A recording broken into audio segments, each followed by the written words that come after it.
Happy to be back at a convention, right? Yeah. Well, our first panel this evening is the one and only Mr. David Naughton from American Werewolf in London. Yeah, this is great. Oh, and I get to talk on the microphone. This is good. Thanks for coming out. Thank you for coming out.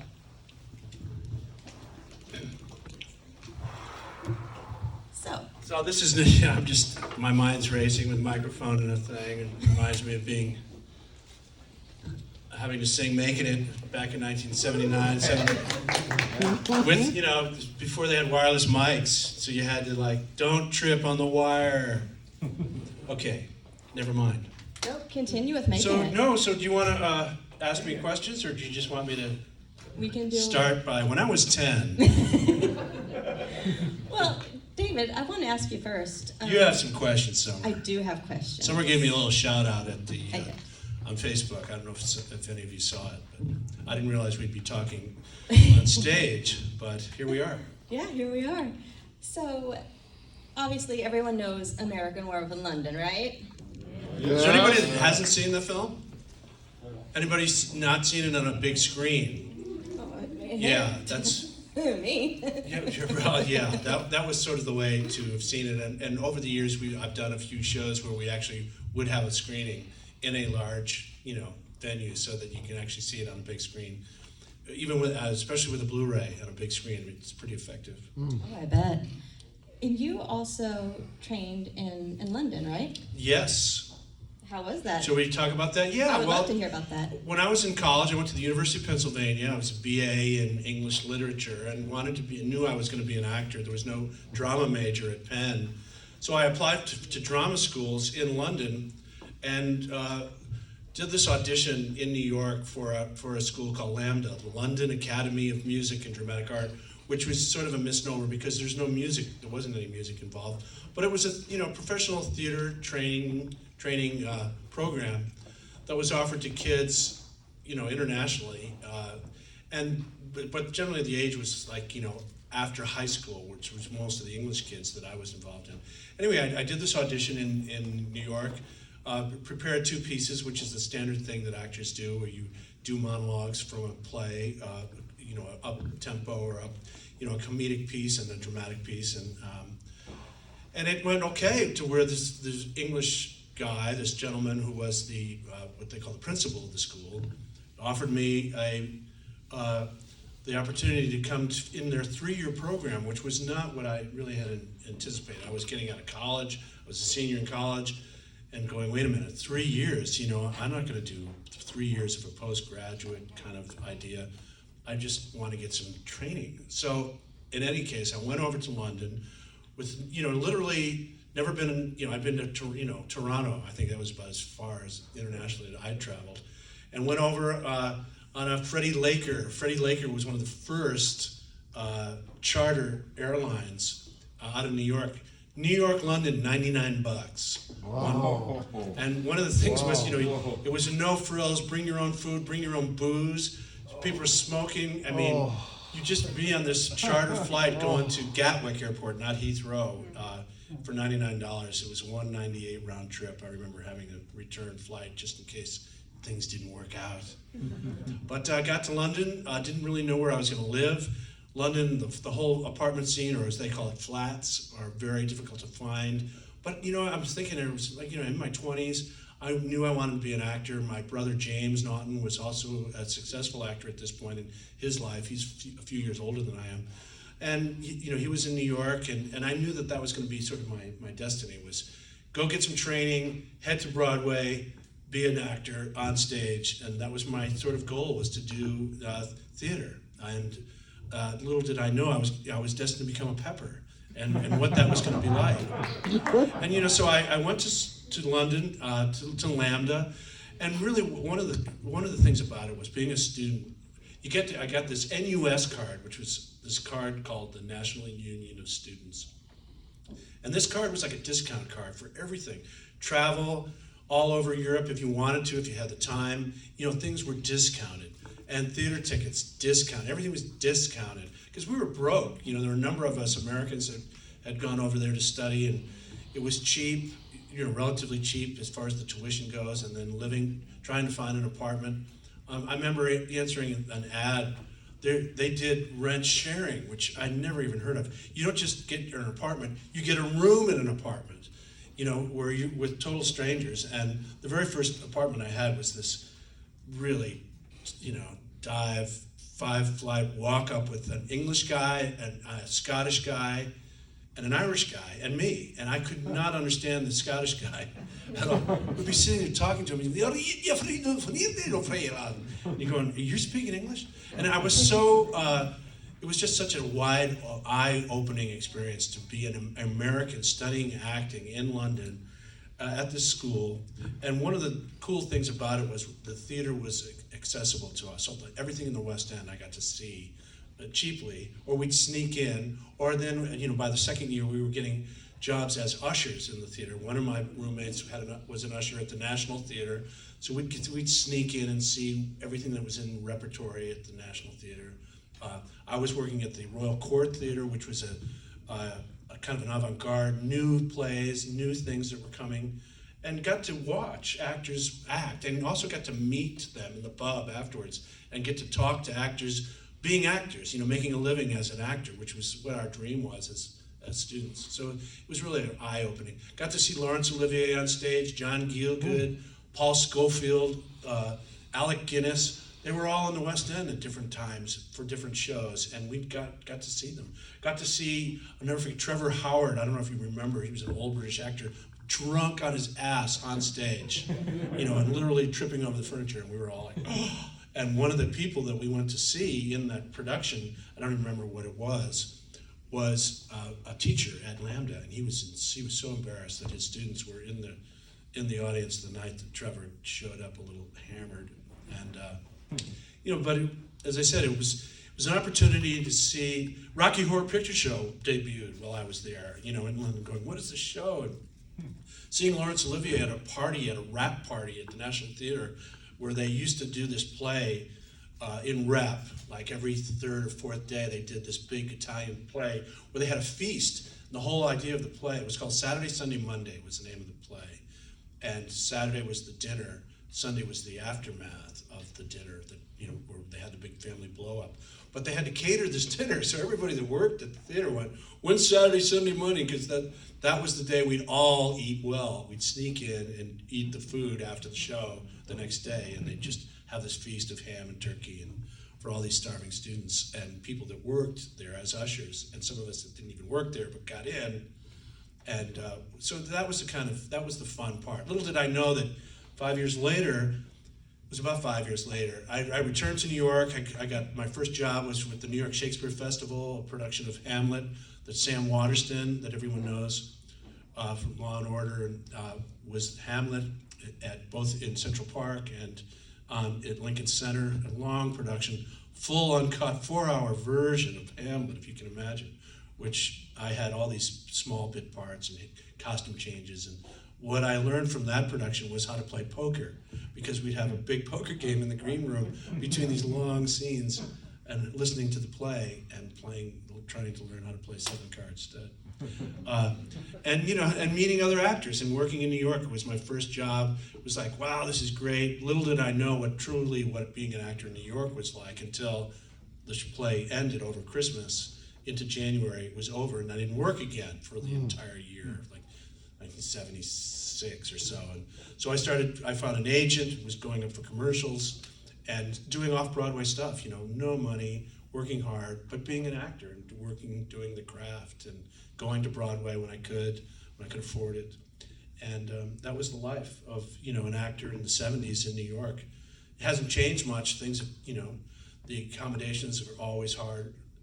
I think about the apartments, and the rents certainly have changed. My rent, I had a rental, $400 a month, $400.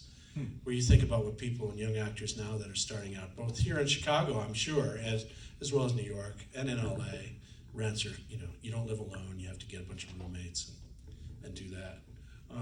So I was, working in New York, trying to be an actor, going up for commercials, and I answered this ad for three national spots for a soft drink called Dr. Pepper. Have you ever had one? I went, yeah, I think I have. Yeah, Dr. Pepper, yeah. Well, it's the prune juice, you know, the kind of prune juice. No, there's no real anything in Dr. Pepper. And I went up for these commercials, which were musical spots, and there was choreography involved. And I was not a dancer.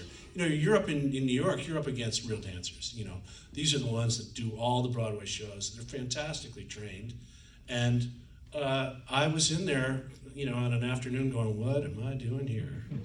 But for whatever reason, I was able to pick up the sort of easy steps, and remembering to hold the bottle the right way, and was having a good time doing it, which is something that they responded to, and that turned into a 4-year contract with Dr. Pepper that put me on the map as far as being in national commercials and people going, "Who is this guy?" And the soft drinks, you know, was just taking off. It went to number 3 after Coke and Pepsi, and it was hugely successful. And as I said, it brought me to the attention of people in LA, where I would find myself moving very soon after. I didn't spend that many years in New York, and went to LA to do a series called Making It, which didn't, but I was able to, you know, talk my way into the recording studio to try singing the title song for the show. It was based on Saturday Night Fever. It was a disco-themed idea, you know, growing up in New Jersey and going to the disco. And the song I recorded over the course of a Thanksgiving weekend in a studio with these guys whom I didn't know very well, but they were certainly up and coming. They had just recorded Peaches and Herb, Shake Your Groove Thing, Reunited, I Will Survive. These were hit songs that they had, and here I was, you know, in there going, "I'm a pepper." I sang that jingle, and they went, "Well, let's see how you do with this." They had the 4 seasons were going to sing the Making It theme song, and they had these scratch tracks that I had listened to. So I got a chance to try to record it, and they liked it and released it, and boom, it took off. It went to number 5 in the top 40, and I found myself going on American Bandstand, rocking New Year's Eve, and meanwhile going, "But I went to Lambda, you know, I studied Shakespeare, and you know, but I'm a pepper. What is that about?" And it was really through those commercials, in terms of the exposure to those, that I was brought to the attention of John Landis, who was now very successful with his own office on Universal Lot, who, you know, had done Animal House. He didn't know, but I had actually auditioned for Animal House and didn't get past the first, you know, pass when he was looking for guys for Animal House. And then Were you auditioning for any role specific, or? yeah, it was just a general audition, you know, to be one of the fraternity guys, any of those parts. You know, Tom Hulse, Stephen First, you know, got these roles that were the leads, and but it was a chance to meet him, but it didn't go, you know, particularly well, or, you know, very, you know, I wasn't too excited about it because I didn't hear anything after that. You see it when the movie's coming out, going, "Oh, I didn't get that one," yeah. And of course, shooting the Blues Brothers here and other places that were hugely successful. So he had this script that he had written when he was 21, and I'm sure many people have heard the story. He was working as a production assistant on Kelly's Heroes, a show that continues to air. I don't know if you've seen this movie. People know it. It's a cool movie. A lot of famous guys doing a war picture. And John was a production assistant, which, as you know, or don't know, think of the bottom rung on any movie. You're basically you know, a gopher, doing whatever needs to be done, you know, and just excited to be there. But he had this opportunity to write at age 21 this screenplay, which is really the movie that we shot. I ended up being introduced to him in LA when he was looking for people, because Rick Baker and he were, you know, had already decided on kind of how the makeup was going to be, but Rick needed the guys as soon as possible. So before John even had the movie financed, he was casting the 2 roles of the guys, the boys as they called them, because Rick needed them in makeup as soon as possible. So I went in fairly prematurely. I thought it was like October 1980 at his office at the Universal Lot, and he was this young guy, and it was such an informal meeting, and we were laughing and joking, and he was it was as informal as any audition I think I've ever had before or since. And based on that, he had seen my commercials. He knew and has said subsequently that he liked the idea of this guy who was friendly and likable, even from the 30 or 60-second commercial, might be just the type of guy that he wanted personality-wise for his one of his leads in his horror film.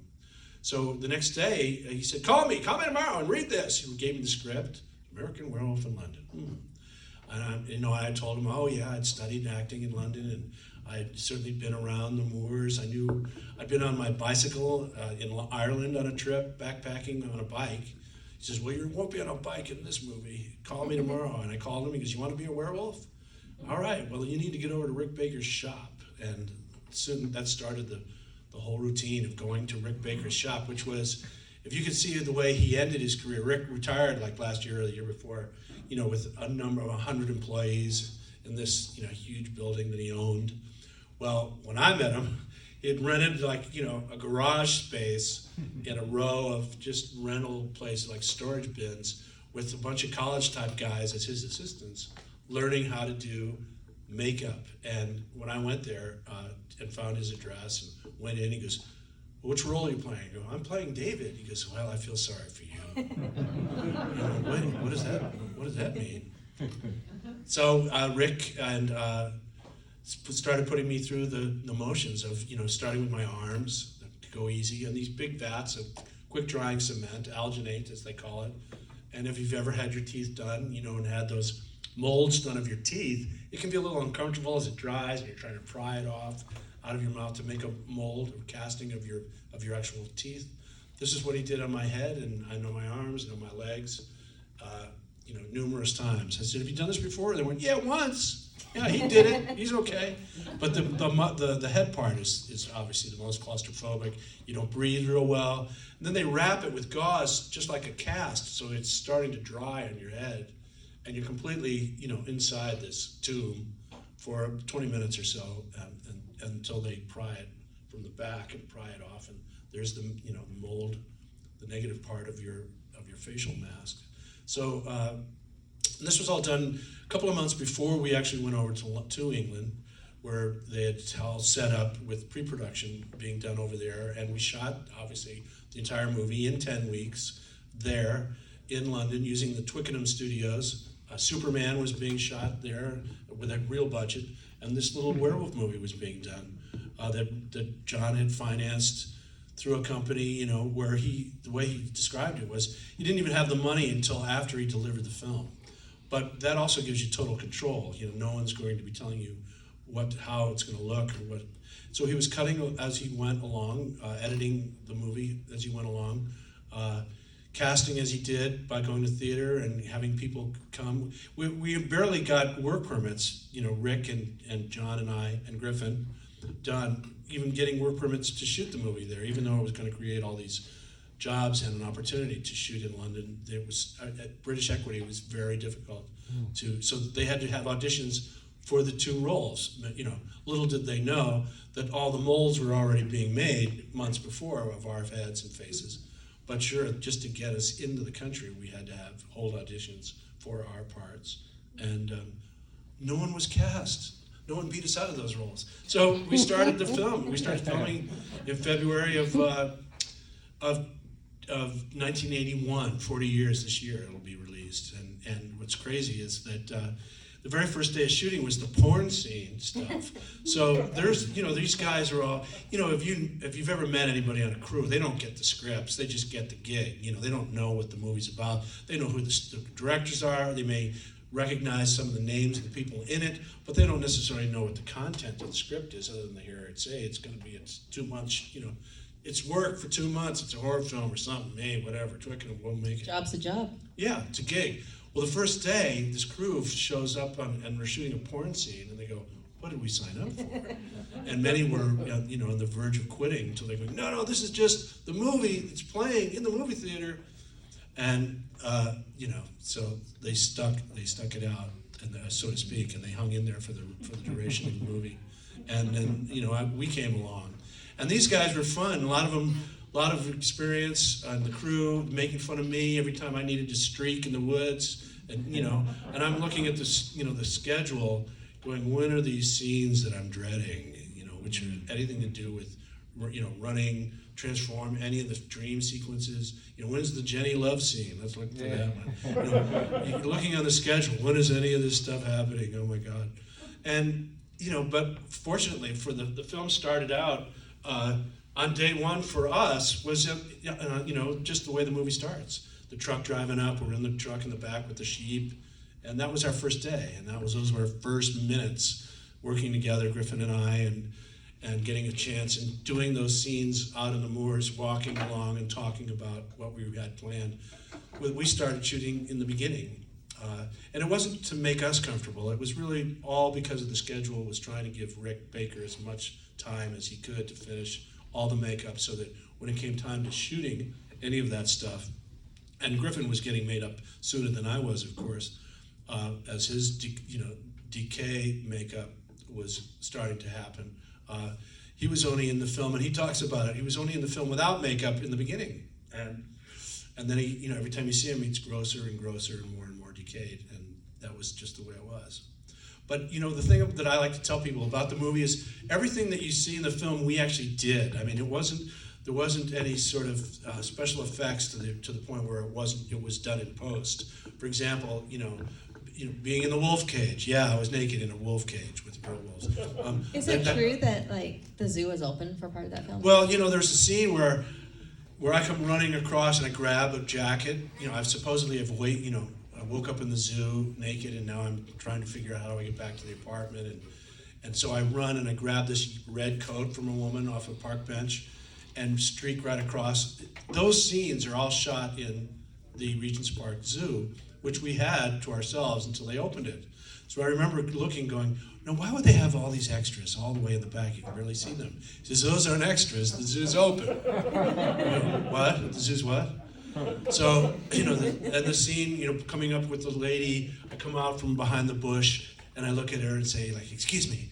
Well, they don't tell that's an extra, that woman who's working for the day on a show, who has no idea what she's doing as far as what's going to be asked of her. And she certainly haven't been told that this naked guy is going to come out from behind a bush and say hello to her. And she was quite stoic throughout that whole thing. And that's the way we shot, you know. The accident in Piccadilly Circus was one of those scenes that, you know, the crash happens in the course of one, you know, morning of daybreak, stealing the scene because they didn't have permission to shoot in Piccadilly Circus. Just shut it down because it was such a, you know, a important artery for London to work and drive around. So we just literally stole that scene. And then they go back and had a set where they had built for those inserts, all those little close-ups that you see to build the scene to make it even longer. But it was one of those things that I couldn't believe was going to happen, because after they shot this scene and all these cars crash, you hear cut, and then they just drive off. And they were all just stunt guys, and they just all disappeared, and Piccadilly was never really closed, any part of that little moment in time. And so, you know, there was all that stuff we continued to do. As I said, if you see it in the film, we shot it. It wasn't some sort of, you know, smoke and mirrors. And it was really a very fast 10 weeks, you know, and the movie, we were finished in March. They were cutting the film. I was doing some post back in LA, any sort of post-production stuff. I had to do a lot of growling one day. Come on in, we're gonna try some 3D growling audio effects. And the movie came out in August 8th, August 21st. So from February to August, 6 months is really a quick turnaround from start to finish. And it was released, as I said, in August of 1981. And I brought my parents to the opening in New York's Times Square, like the Lowe's tonight opening with the things going. And my parents were going, now, is there anything you want to tell us about this? I go, no, there's nothing I can really tell you about it other than just what you're about to see is true. And they were freaked out. I'll never forget how freaked out my parents were. And we're asked, and you know, Roger Ebert was in the audience and wanted to interview my dad afterwards. My dad was catatonic. You know, there's nothing to say. I was intervening. They have nothing to say. Don't ask them anything. And that was it. And you know, the movie wasn't particularly. It was sort of mixed reviews in the sense that critics didn't know how to review this film. It was supposed to be, as John Landis definitely wanted it to be his horror film, and he made sure that the marketing campaign was, from the director of Animal House, a different kind of animal. Meaning, this is a horror film, folks. This is not comedy. Don't come in here yucking it up, thinking, even though there is a ton of comedy, and we do get along. You know, our little relationship, Griffin Dunn's and mine, was funny and off the cuff, and not a lot of improv either, by the way. All that was written by John. But the fact is, it's on a lighter tone, and yet it really gets pretty gruesome. And you know, John's favorite thing to yell was "more blood!" You know, as we went throughout the course of the film, with all the different characters that ended up being murdered. Yeah, I mean, I think the key to a good horror film is partly comedy, because if it's all intensity all the time, you're going to go insane. Well, yeah, watching it. And it wasn't, you know, like, we weren't setting it up. It wasn't a spoof, you know, where people try to, you know, cross that line, making it unbelievable. It was supposed to be very difficult to watch. And, you know, Rick's was, we didn't really know what Rick was going to be like, other than as we got into his makeup, it was painstakingly slow, and he was a perfectionist. One of the first nights that we were out on the moors and Griffin gets attacked and killed, and I'm running away from the scene and turn around and come back and see Jack. Well, when Griffin gets attacked, you know, there's that moment where I go, "Hey, will you help me up?" And then the wolf attacks him. How they were going to stage that was Rick was really nervous because he only had two heads, and they were only made like, you know, like puppet, not, you know, hand operated. And he only had two of them, so it wasn't like, you know, nothing could go wrong, or we wouldn't be able to shoot that particular scene where Griffin gets attacked. And they weren't going to rehearse it because, you know, he said, "I'm going to come at you, Griffin, but I want you to be really careful of the head. And these teeth, which are plastic, but they're hard, I won't be biting you with them," according to Rick. But just be sure, this is all paint, this is foam on the muzzle of the wolf, all this hair has been just, you know, stranded on and sprayed. It's a very delicate little prop, basically, and be careful with it. Okay, sure. Take one, boom, Rick attacks Griffin, who goes ape shit and practically rips the mask, or the wolf head, off Rick's arm. And Rick's literally wrestling with it and pissed off that Griffin's killing, you know, he's completely mauling his. So they cut, they went, "Let's do take two." Well, Rick is beside himself going, "My poor, you know, I've worked 3 months on this head." Fixes it up, and on take two, he went after Griffin as he tells the story. Says, "Well, this is called payback." And that's what you see in the movie if you watch it. Griffin's really getting beat up by this puppet head that Rick is throwing in these right crosses, trying to say, "You're not going to mess with my puppet head."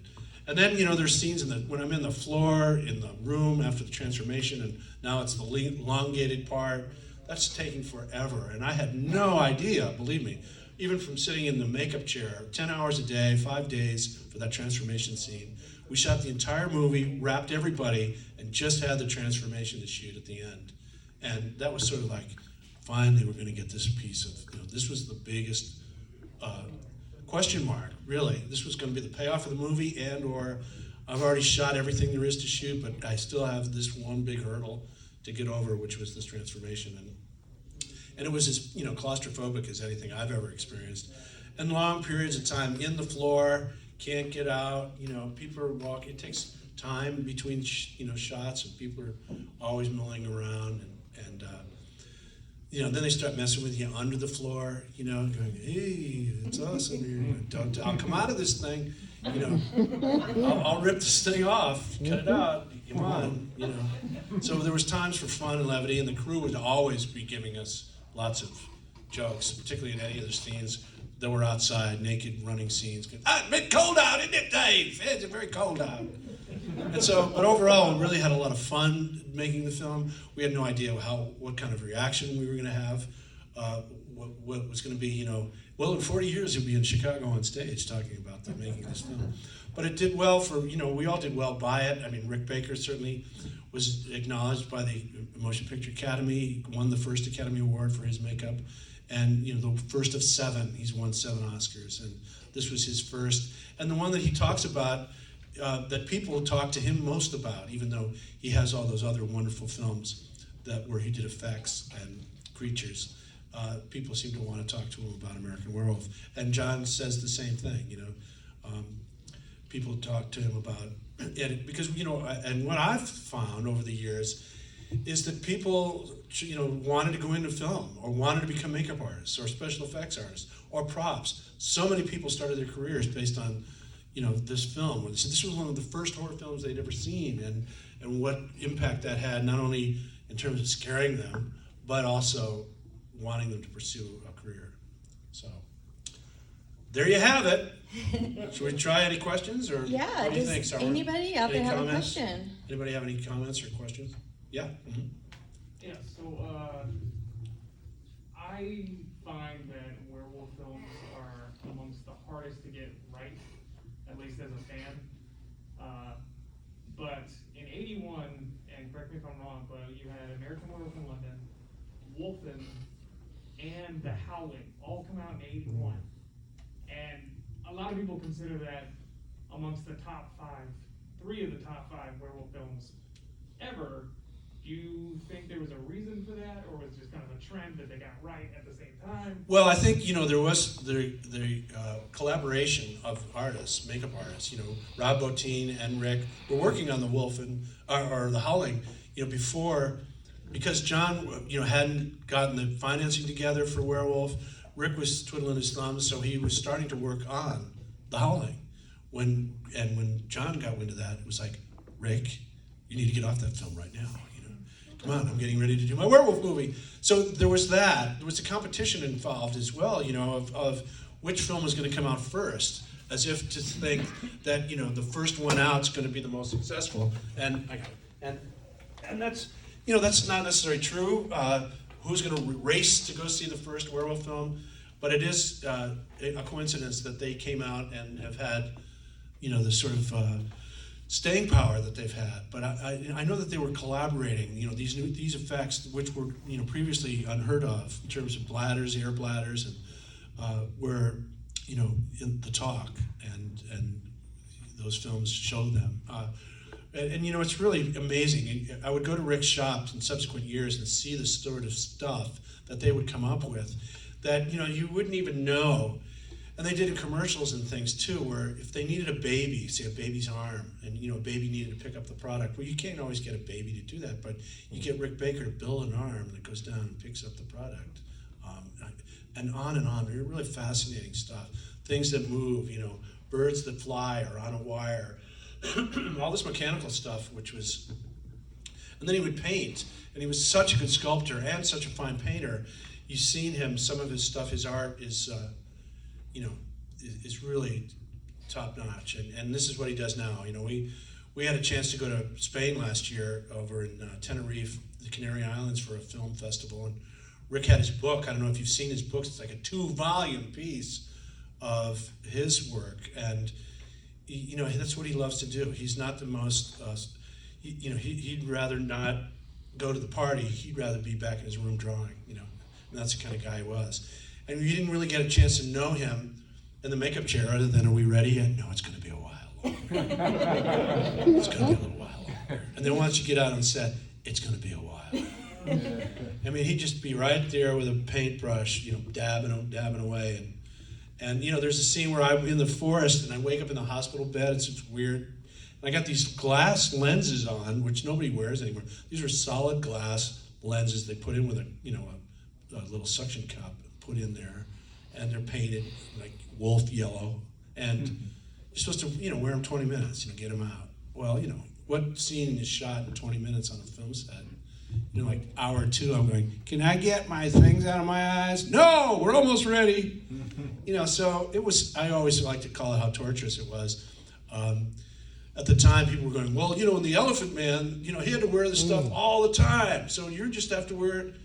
And Griffin would, complain as well, going, how come this is a role of a lifetime, and every time you see me, I'm more decayed? And Rick's going, well, it's in the script. And that's the way it is. So, as an effect of that, I've met makeup artists over the years at different kinds of things or shows. I've certainly steered clear of wanting to do, hey, what other creature can I be turned into? No thanks. I've done it, had it done by the best. I don't need to be sitting there forever, in a makeup chair. But it's funny, the reaction that I get from makeup artists are going, wow, you're in my chair. Yes. And I'm gonna do some makeup on you. Yes. And I'm really nervous. Why? You're the makeup artist. I'm just sitting here, And so it's been an interesting effect because they all know what it goes into making that stuff. And they're all so respectful of Rick and what he accomplished and has since accomplished in the career that he had. And he and John, remain friends. John, on the other hand, when you go, and I've done a couple of panels where John and Rick are on the, for one thing, you don't get to talk because John generally is the chatterbox. But what he does do is he makes fun of Rick, which is so funny, because everybody respects Rick's work so much. But he's going like, Rick, come on, you remember? And because they worked on a movie called Schlock. I don't know if any of you ever heard of this. But this was like one of their first little high school things where Rick was using his mother's oven to make the creature faces and, baking things. And they laugh about it. But, that was their first sort of work together, and making those Super 8s and doing that kind of thing. But they stayed friendly and cashed it in with a big film like this one for them. And it's, as I said, then one of the things that I've been asked was like, there's this talk about a sequel. What about this idea of a sequel? I go, well, who wants to have a sequel done of a film that you're proud of? Going, go make your own movie, or come up with another idea. But then I thought of it in the sense that, if they do a sequel, what will happen is they'll say, yeah, but did you see the original one? Which will just give legs, another generation of kids and horror people will go, wait, yeah, I saw it, but you got to see American Werewolf in London, the original. Yeah, always look how many times Body Snatchers has been remade. Yeah, you look at... Or Phantom of the Opera, or Dracula, or any of those. There's always the origin piece. Yes. You got to go back to. No, it's true. You have to go back to it. And so, 40 years this year. Yep, this is what 40 years looks like. 40 years later. Anybody else? But, yeah. Mm-hmm. What were the top 3 weirdest scenes to shoot in the movie? In that movie or any movie? In American Werewolf in London. What were the weirdest scenes to shoot? The 3 weirdest scenes to shoot. Well, the wolf scene, clearly the wolves was a challenge because we were in the zoo. It was towards the end of the day. We were losing light, which I was going, please get dark. We won't be able to shoot this. And, their wolves aren't necessarily tame. Any wolves, even in captivity, they're not exactly trainable. So we had these 3 wolves, one of whom was supposedly in heat, that I was told. But we're going like, hey, this is not good. This isn't the way I thought it was going to be. And they go, what's the story on the wolves? They went, well, they've been fed. Okay. So they've been fed, great. No fast movement, no loud noises. Somebody get them a script. I'm not going to be tiptoeing out of here. I wake up, see them. And so on action, we didn't really know. We sort of had them over there, and we were going to see if they stayed where they were, sort of positioned with their trainers, who were girls, young girls as trainers, and going, thanks for that, guys. And I wake up and I see them. Well, as I start to move, they start coming over to me. I'm going, don't come over here. And I'm also supposed to get out of the cage, which I hadn't rehearsed, and it was a set. And I just tried to find my way out, and the thing starts to come apart. If you watch it, you see it start to come up. I went, I'm about to fall on my back, right into the wolves. This is going to be not good. But I got out with one take. That was it. Thank you. I'm not going back in there. Well, we got it, we think. Well, I hope you did. Hope you got it. That's one. Any of the car stuff is always fun, because as you said, when you're shooting in the city, you don't have control of everything that could happen, or something ruin your take in the background that happens. So just riding around in the cab. Working with Jenny was really a fun thing, Jenny Agutter.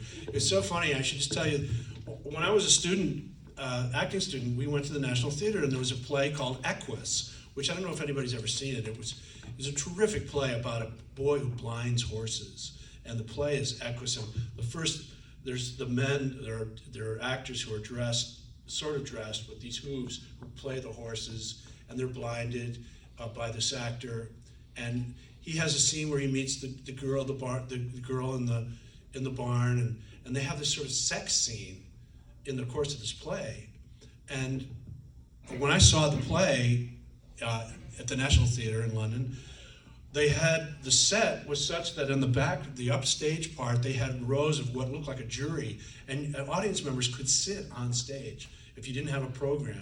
And we used to wait to see when we could get those tickets for those seats. So you're backstage, you're behind the curtain. The curtain goes up at the National Theatre, you're on stage sitting there as an audience member.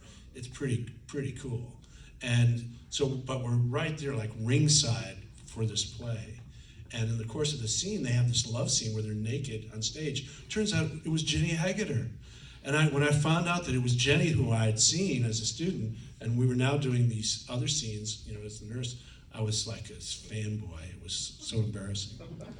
But she was a real trooper. She was, very professional. And, the only girl on the show, and Rick. And you got to be thick-skinned around John Landis because he's the kind of director who makes fun, likes practical jokes.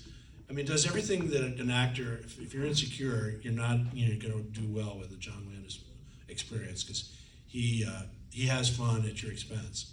And I was certainly game for that, particularly in all the different scenes that I was in Werewolf, where there was plenty of opportunity to make fun of everything.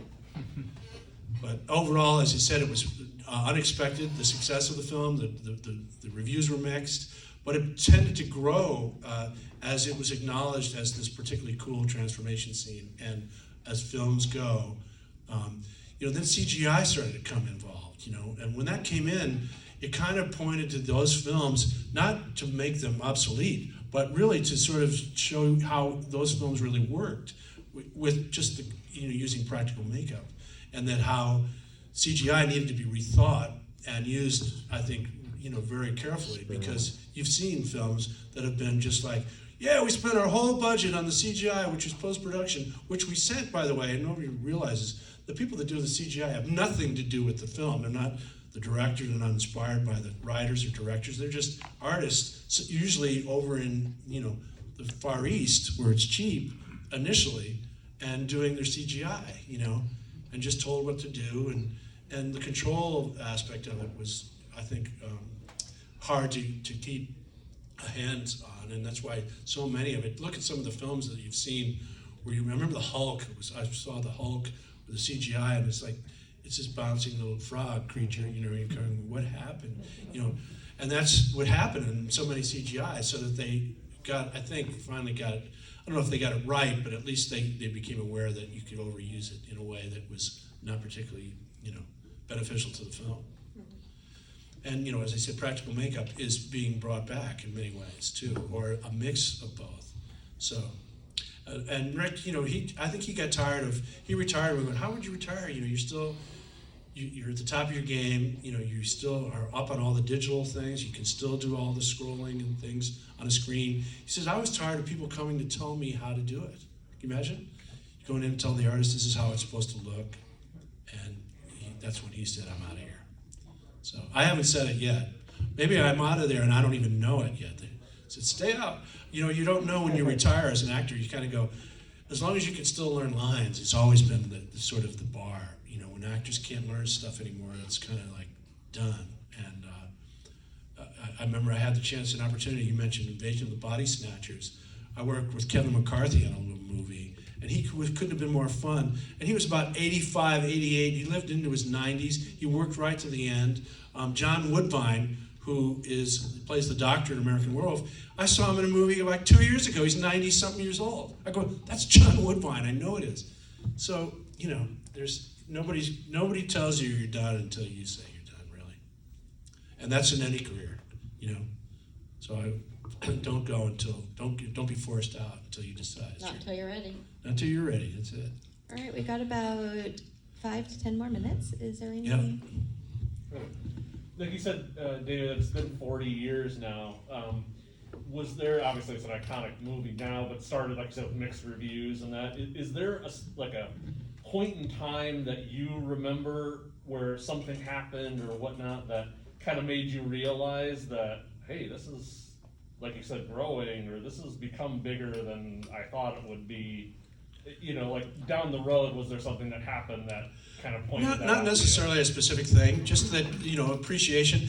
And then, the shows, the cons that have sort of developed over the years, they started out, I remember the very first things that I recall were just Trek conventions, Star Trek things, and if you weren't into Trekkies, then there wasn't, these sorts of conventions that I was aware of.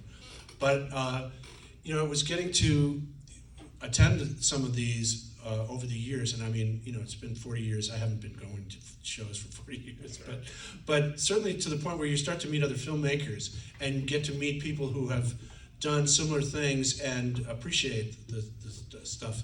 So it kind of puts it in perspective in terms of ranking it among the sort of films, that people point to when you want to talk about transformation or, music in a film. I thought was another aspect of the movie that was really quite well utilized by Landis. And the movie he had all these moon referenced popular music that he wanted to put in. One that he didn't get was Cat Stevens' Moon Shadow. He had approached, and Cat Stevens said, "Oh no, you can't use my movie for a werewolf film."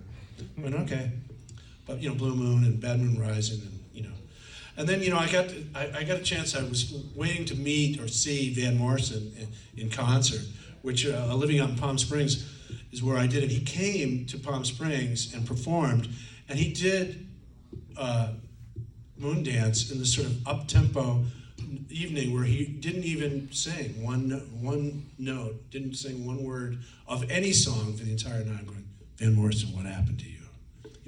Because that was a major moment in my life. And I couldn't listen to Creedence Clearwater, without thinking of that film, and I think one helped the other as well. And I'm sure they've been asked, and I would have asked, although I was so disappointed with Van, if I had a chance to meet him, going, did anybody talk to you about this movie, and what it did for that song? But he was doing his all jazz set that night. Crazy. So if there are any Van Morrison fans out there, sorry. Maybe I'll give him another chance somewhere, sometime. Okay, well, come on by the table if you feel so inclined. You can see some pictures of yesteryear. But I appreciate you coming on. Thanks so much. Thank you. We appreciate you coming out. Thank you so much.